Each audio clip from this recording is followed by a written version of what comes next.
সফলতা শব্দটার অর্থ এক একজনের কাছে এক এক রকম, তবে বেশিরভাগের কাছে এটার অর্থ হচ্ছে ইচ্ছাশক্তি আর পরিশ্রমের চূড়ান্ত রূপ। চূড়ান্ত রকমের সফল হওয়ার পরেও কারো কারো জীবনে অন্ধকার নেমে আসে, আর এই অন্ধকারচ্ছন্ন জীবনের ব্যাখ্যা কেউ দিতে পারে না, কারণ জীবন সুন্দর না এই সত্যটি কেউই মেনে নিতে পারে না। বলছি অস্কারজয়ী সিনেমা মিলিয়ন ডলার বেবির কথা।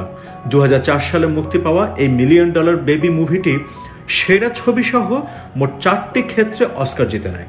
অস্কারজয়ী মুভির IMDb রেটিং 8.1 আর রটেন টমেটো স্কোর হচ্ছে 90%। গুগল ইউজারদের মধ্যে 91% ইউজাররাই এই মুভিটি পছন্দ করেছেন। মুভির শুরুতে দেখা যায় একটি বক্সিং ম্যাচ চলছে। দুজন বক্সারের মধ্যে তুমুল ফাইট হচ্ছে।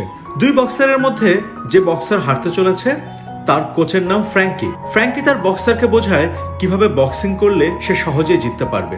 তারপর সেই বক্সার ফ্র্যাঙ্কের কথা মতো বক্সিং করতে শুরু করে এবং সেই ম্যাচে জিতে যায়। বক্সিং শেষে ফ্র্যাঙ্ক যখন বাহিরে আসে তখন ম্যাগি নামে একটি মেয়ে তার সাথে দেখা করতে আসে। ম্যাগি ফ্র্যাঙ্কিকে জানায় সে তার কাছে বক্সিং শিখতে চায় এবং সে পূর্বেও বক্সিং ম্যাচে অংশগ্রহণ করেছে। ফ্র্যাঙ্কি জানায় সে মেয়েদেরকে বক্সিং শেখায় না, এটা বলে সে সেখান থেকে চলে যায়। এদিকে দেখা যায় ফ্র্যাঙ্কির একটা বক্সিং ক্লাব রয়েছে, সেখানে বক্সারদের সে ট্রেনিং দেয়। বক্সিং ক্লাবে ফ্র্যাঙ্কির বন্ধু এডি তার জন্য কাজ করে। এডি একসময় অনেক নাম করা বক্সার ছিল, কিন্তু এখন সে আর বক্সিং করে না।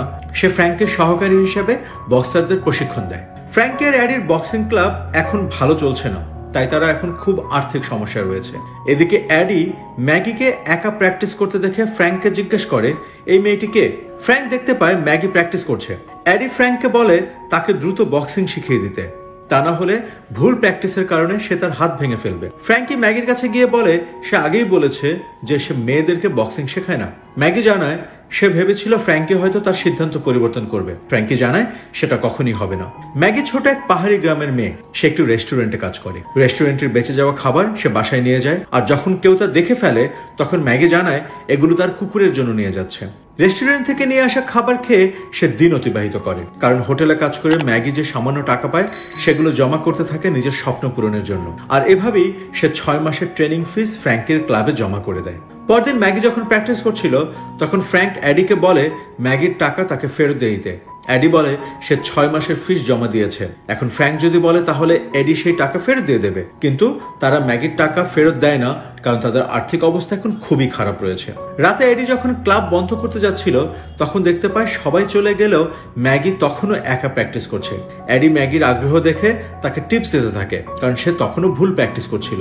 এডি জানায় তার প্র্যাকটিসের জন্য একটি স্পিড ব্যাগের প্রয়োজন, কিন্তু ম্যাগির কাছে স্পিড ব্যাগ না থাকায় এডি তাকে একটি স্পিড ব্যাগ দেয়। ম্যাগি জানায় তার কাছে যখন টাকা হবে তখন সেই স্পিড ব্যাগটি ফেরত দিয়ে দেবে। পরের দিন ম্যাগি যখন স্পিড ব্যাগ দিয়ে প্র্যাকটিস করছিল তখন ফ্র্যাঙ্ক তা দেখে ফেলে।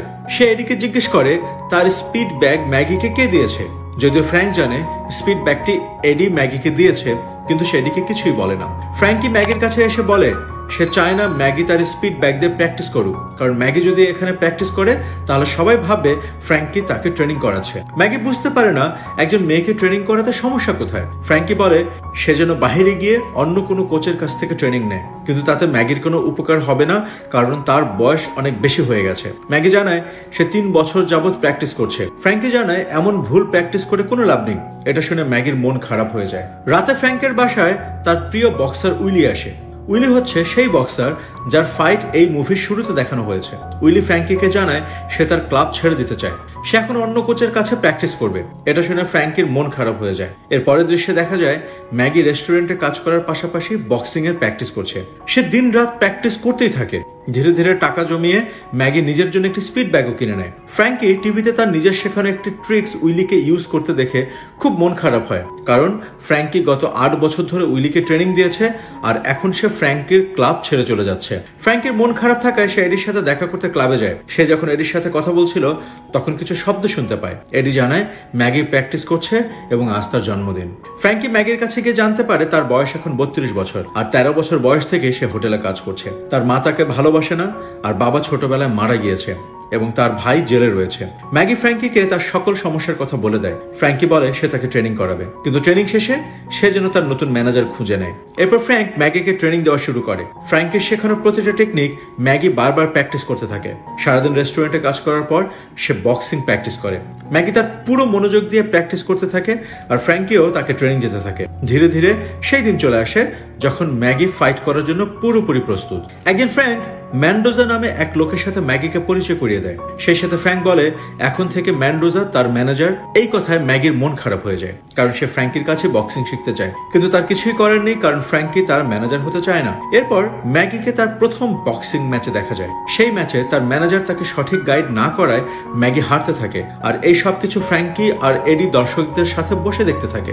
ফ্র্যাঙ্ক এসব সহ্য করতে না পেরে ম্যাগির কাছে যায় আর ম্যাগিকে টিপস দিতে থাকে। এ সময় রেফারি এসে ফ্র্যাঙ্ককে বাধা দিলে ফ্র্যাঙ্ক বলে সে ম্যাগির ম্যানেজার আর তার আসতে দেরি হয় সে অন্য একজনকে পাঠিয়েছিল। এই কথা শুনে ম্যাগি অনেক খুশি হয়। এরপর ফ্র্যাঙ্ককে শিখিয়ে দেওয়া টেকনিকের মাধ্যমে ম্যাগি সেই ম্যাচ জিতে যায়। এভাবে ম্যাগি অনেক খেলায় অংশগ্রহণ করে এবং প্রত্যেকটি ম্যাচে জিতে যায়। ধীরে ধীরে ম্যাগির জনপ্রিয়তা বাড়তে থাকে। ফ্র্যাঙ্কি বড় বড় বক্সারদের সাথে ম্যাগির ম্যাচের আয়োজন করে। এরপর একটি বক্সিং ম্যাচে ম্যাগির নাকে আঘাত পায় এবং অনেক রক্ত বের হতে থাকে। যদি রক্ত পড়া বন্ধ না করা হয় তাহলে ম্যাগি সেই ম্যাচে হেরে যাবে।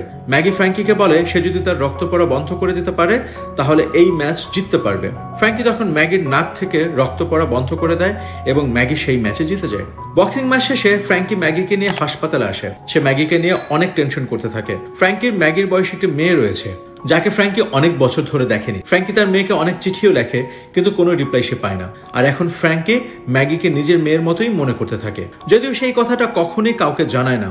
তবে তার বন্ধু এডি ব্যাপারটা বুঝতে পারে। এরপর ম্যাগি একে একে 12টা ম্যাচ জিতে যায়। সে তার সকল প্রতিদ্বন্দ্বীদের প্রথম রাউন্ডে হারিয়ে দেয়, আর তাই ম্যাগির কাছে আরো বড় বড় ম্যাচ খেলার জন্য অফার আসতে থাকে। কিন্তু এখন ফ্র্যাঙ্কি চায় ম্যাগি যেন তার ম্যানেজার ঠিক করে নেয়, তাই এডির মাধ্যমে ম্যাগিকে নাম করে এক ম্যানেজারের সাথে পরিচয় করিয়ে দেয়। ম্যাগি সেই ম্যানেজারকে বলে সে ফ্র্যাঙ্কির সাথে থেকেই বক্সিং করতে চায়। একদিন ফ্র্যাঙ্কি ম্যাগির বাসায় এসে বলে তাকে এখন ইংল্যান্ড যেতে হবে, কারণ ফ্র্যাঙ্কি ম্যাগির জন্য ইংল্যান্ডের এক বড় বক্সারের সাথে ম্যাচের আয়োজন করেছে। এটা শুনে ম্যাগি খুবই খুশি হয়। ইংল্যান্ডের সেই ম্যাচে ম্যাগি সহজেই জিতে যায়। এরপর ইউরোপের আয়োজিত আরো একটি ম্যাচে ম্যাগি জিতে যায়। ম্যাগি এখন আর কোনো সাধারণ বক্সার নয়, সে এখন নাম করা জনপ্রিয় একজন বক্সার। সে বক্সিং করে এখন অনেক টাকা উপার্জন করেছে। তার উপার্জিত টাকা দিয়ে সে একটি বাড়ি কিনে নেয়, কিন্তু সেটা তার নিজের জন্য নয়, বরং তার পরিবারের জন্য। কিন্তু তার মা সেই বাড়িটি দেখে খুশি না হয়ে উল্টো ম্যাগির উপর রাগ হয়, কারণ সরকার যদি জানতে পারে তাদের কাছে এত বড় একটি বাড়ি রয়েছে তাহলে সরকারের কাছ থেকে পাওয়া তাদের মাসিক ভাতা বন্ধ হয়ে যাবে। ম্যাগি বলে যদি এমনটা হয় তাহলে সে নিজেই টাকা পাঠাবে। ম্যাগির মা বলে যদি সে কিছু দিতেই চায় তাহলে বাড়ির বদলে যেন টাকা দেয়। ম্যাগি তার মাকে বাড়ির চাবি দিয়ে বলে যদি তার টাকার প্রয়োজন হয় তাহলে যেন বাড়িটি সে বিক্রি করে দেয়। একথা বলে ম্যাগি সেখান থেকে চলে যায়। ম্যাগি অনেক জনপ্রিয় হওয়ায় তার কাছে অনেক বড় বড় ম্যাচের অফার আসতে থাকে, আর এভাবে একদিন ম্যাগির কাছে টাইটেল চ্যাম্পিয়নশিপের অফার আসে, যার প্রাইজ মানি $1 মিলিয়ন। সেই ম্যাচে ম্যাগির প্রতিদ্বন্দ্বী হিসেবে থাকবে ওয়ার্ল্ড চ্যাম্পিয়ন বিলি। এরপর তাদের মধ্যে বক্সিং শুরু হয়। প্রথম রাউন্ডে ম্যাগি বিলির উপর অনেক আক্রমণ করলেও তার সাথে পেরে ওঠে না। এরই মধ্যে বিলি তার কনুই দিয়ে ম্যাগির মুখে আঘাত করে, যেটা ছিল ফাউল। ম্যাগি যখন পড়ে যায় তখন বিলি আবারও তার মুখে ঘুষি মারে, যা ছিল নিয়মের বাইরে। কিন্তু এরপরও ম্যাগি উঠে দাঁড়ায় আর বিলির সাথে বক্সিং করতে থাকে। প্রথম রাউন্ড শেষ হলে ফ্র্যাঙ্কি বলে তার চোখ খোলা রেখে সতর্ক হয়ে খেলার জন্য। দ্বিতীয় রাউন্ডে ম্যাগি অনেক ভালো ফাইট করে। দ্বিতীয় রাউন্ড শেষে ফ্র্যাঙ্কি ম্যাগিকে বলে বিলিকে একই জায়গায় আঘাত করার জন্য। তৃতীয় রাউন্ডে ম্যাগি সেটাই করে। একই জায়গায় অনেক আঘাত পেয়ে বিলির অবস্থা খুব খারাপ হয়ে যায়, আর বিলি বুঝতে পারে এই ম্যাচে জিততে পারবে না। তৃতীয় রাউন্ড শেষে ম্যাগি যখন তার স্থানে বসতে যাচ্ছিল তখন বিলি নিয়ম ভঙ্গ করে পিছন থেকে ম্যাগির মুখে ঘুষি মারে, আর ম্যাগি তার জন্য রাখা চেয়ারের উপরে গিয়ে পড়ে আর অজ্ঞান হয়ে যায়। জ্ঞান ফেরার পর ম্যাগি নিজেকে হাসপাতালে দেখতে পায়। ডাক্তার জানায় ম্যাগির ঘাড়ে গুরুতর আঘাত লাগায় সে আর কখনোই চলাফেরা করতে পারবে না। ম্যাগি প্যারালাইজড হয়ে যায়। সে এখন স্বাভাবিকভাবে নিঃশ্বাস নিতে পারে না। তার গলায় ফুটো করে অক্সিজেন পাইপ দিয়ে তার নিঃশ্বাস সচল রাখা হয়েছে। ম্যাগি শুধু তার চোখ নাড়াতে পারছে আর কথা বলতে পারছে।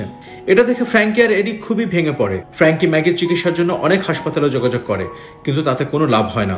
ম্যাগি 2 মাস যাবৎ হাসপাতালের বিছানায় পড়ে রয়েছে। এতে তার শরীরের বিভিন্ন জায়গায় ঘা হয়ে যায়। এই 2 মাস যাবৎ ফ্র্যাঙ্কি ম্যাগিকে নিজের মেয়ের মতো দেখাশোনা করেছে। কিছুদিন পর ম্যাগিকে হাসপাতাল থেকে রিহ্যাব সেন্টারে পাঠানো হয়। ম্যাগিকে একবার বিছানা থেকে উঠাতে কয়েক ঘন্টা সময় লেগে যায়। ম্যাগির এই অবস্থা দেখে ফ্র্যাঙ্কি নিজেকে অপরাধী মনে করতে থাকে। একদিন ম্যাগির মায়ের ফোন আসে। ম্যাগির মা জানায় সে তার মেয়েকে দেখতে আসবে। এজন্য ম্যাগি 2 সপ্তাহ ধরে তার মায়ের জন্য জানালার পাশে অপেক্ষা করতে থাকে, কিন্তু তার মা তাকে দেখতে আসে না। এরপর হঠাৎ একদিন ম্যাগির মা হাসপাতালে আসে, কিন্তু ম্যাগিকে দেখতে নয়, ম্যাগি যে বাড়িটি কিনে দিয়েছিল সেটা বিক্রি করতে। সেই বাড়িটি বিক্রি করতে ম্যাগির সিগনেচার প্রয়োজন, কিন্তু ম্যাগি এখন আর তার হাত নাড়াতে পারে না। তখন ম্যাগির সৎ বোন বলে মুখ দিয়ে সিগনেচার করে দিতে, কিন্তু ম্যাগি তাতে রাজি হয় না আর তাদেরকে সেখান থেকে চলে যেতে বলে। ম্যাগি তার পরিবারের এই আচরণ দেখে অনেক কষ্ট পায়। এরপর আরো অনেক দিন পার হয়ে যায়। একই জায়গায় অনেক দিন শুয়ে থাকতে থাকতে ম্যাগির শরীরের বিভিন্ন জায়গায় ঘা হতে শুরু করে।